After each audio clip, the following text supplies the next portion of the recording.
Hi, I'm Mark Porter, and I beat CTEPH. My CTEPH journey started in the fall of 2020, or actually in the summer. I began becoming short of breath. I was 47 years old, very healthy, working out, and as my workouts continued through the summer and fall, I was getting more and more short of breath, which eventually led to hospitalization and diagnosis with a saddle pulmonary embolism, as well as a DVT.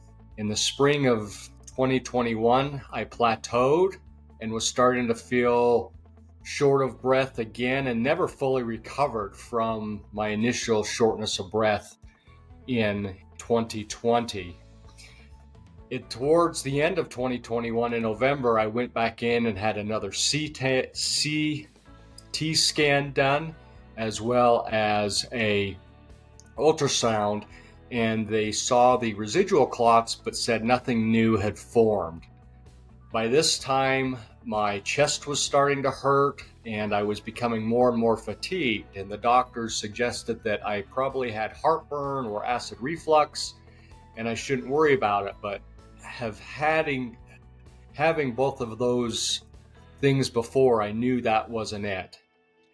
When I saw the cardiologist in January of 2022, he couldn't find anything wrong with my heart, but suggested that I might go see a pulmonologist who specialized in this disease called CTEPH that lined up with some of the symptoms that I was having.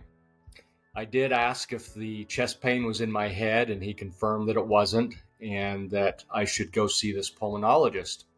And while I was there, he actually called the pulmonologist on the phone to schedule the different testing to help speed up the diagnosis process for me.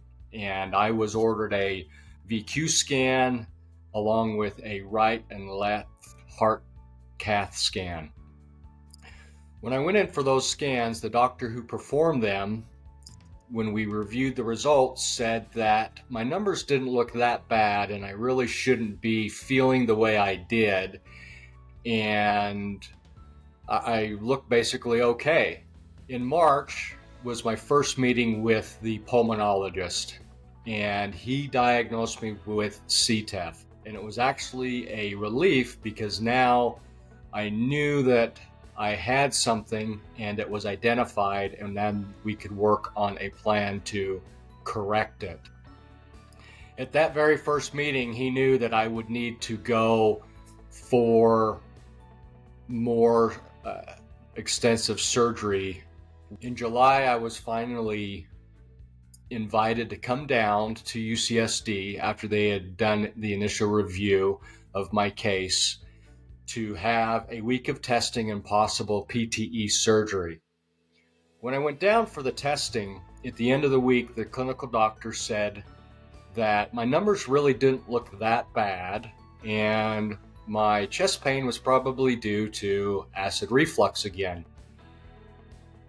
And they did ask if PTE was offered to me, would I do it if it would only result in a 50-50 chance of it helping me. And I said absolutely. My quality of life was getting so bad. I was actually only working part-time. I was taking 2 to 3 4-hour naps daily. And I said, this is my last hope. And they told me that they would review my week's testing with the team on that Friday to make a final determination on the next step forward and if PTE would going to be offered. That Friday afternoon, I got the call and they invited me and offered to me PTE surgery that next Tuesday. And that was such a relief, and I was all in to have it. And now I was back on a high like I was when I was first diagnosed. For at least now I have hope of being helped. I had no reservations going into PTE surgery. I was all in. I just wanted help. I just could not continue to live this way.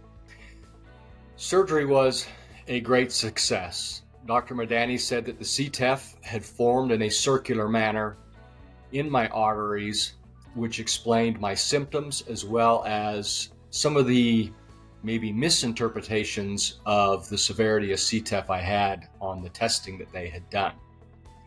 He also said when they inspected my heart that it was not in the condition of a 47-year-old, but more in the condition of a teenager. And therefore, that also skewed some of the interpretation of the numbers because my heart was in such good condition, especially for my age. As I look back on that, I still don't think I fully understand the full seriousness of the surgery and what PTE does to one's body, but I was just so all in to just getting some help. I had no concerns. As I said, the surgery was a huge success, and one of the very first things my wife noticed when she saw me the night of the surgery afterwards, that the color had returned in my skin, and she didn't even realize that I had lost that much color over the last year and a half. And when I woke up the following day, it was almost immediate that my airways were open, I could breathe, and I had just felt so much better. It was a long 10 months going through from my symptoms through diagnosis, and then after that, finally surgery. And for me, I felt that that was a really long time, but as I'm learning more about CTEPH, other people have gone years with a misdiagnosis. And so I really consider myself lucky in being diagnosed in the time frame of which I did. As many people that have gone through and had CTEPH and had the surgery, permanent damage had been done to their heart based upon the length of time between diagnosis and the actual surgery. But don't give up. There is help. CTEPH is something that can be beaten or can at least be minimized in your quality of life and your day-to-day living. I'm back to doing every activity I did before and then some. I exercise 5 days a week, and I'm just as active as I was before my initial clots. I really hope this can help somebody and keep up the fight.